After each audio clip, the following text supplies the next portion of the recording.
You have said that your favorite time to own a stock is forever, yet you sold McDonald's and Disney after not owning them for long.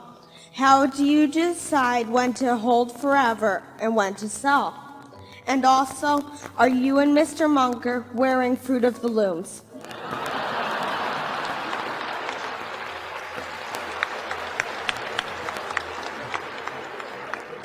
Charlie?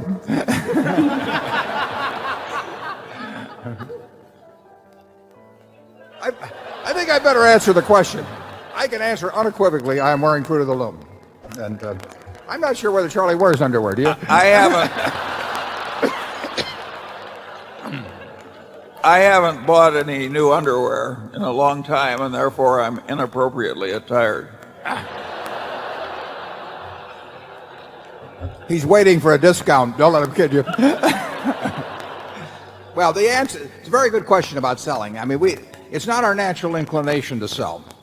And on the other hand, and we have held the Washington Post stock since 1973. I've never sold a share of Berkshire, having bought the first shares in 1962. And we've held Coke stock since 1988. We've held Gillette stock since 1989.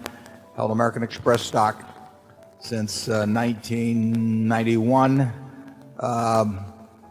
We had actually previously been an American Express in the 60s and Disney. So there are companies we're familiar with. We generally sell, we would sell if we needed money for something else, but that has not been the problem in the last 10 or 15 years. That 40 years ago, my sales were all because I found something that I liked even better. I hated to sell what I sold, but I also didn't want to borrow money. So I would reluctantly sell something that I thought was terribly cheap to buy something that was even cheaper. Those were the times when I had more ideas than money. Now I've got more money than ideas, and that's a different equation. So now we sell really when we think that when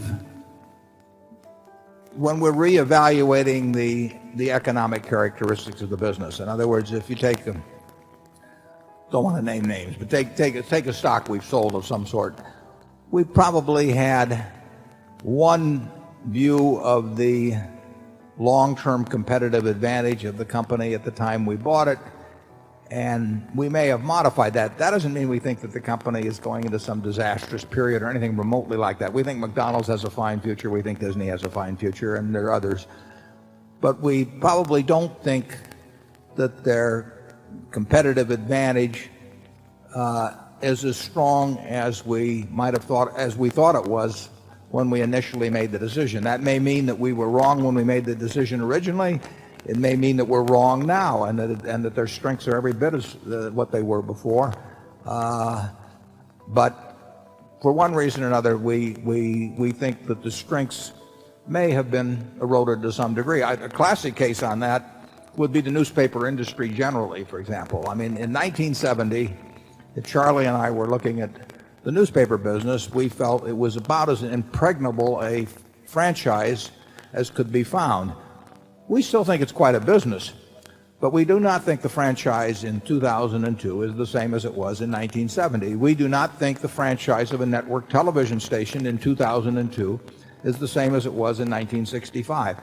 And those beliefs change quite gradually, and who knows whether they're precise, whether they're right even, but that is the reason in general that we sell now. If we got into some terribly cheap market, we might sell some things that we thought were cheap to buy something even cheaper after we'd bought lots and lots of equities, but that's not the occasion right now. Charlie? Nothing to add. He's been practicing for weeks.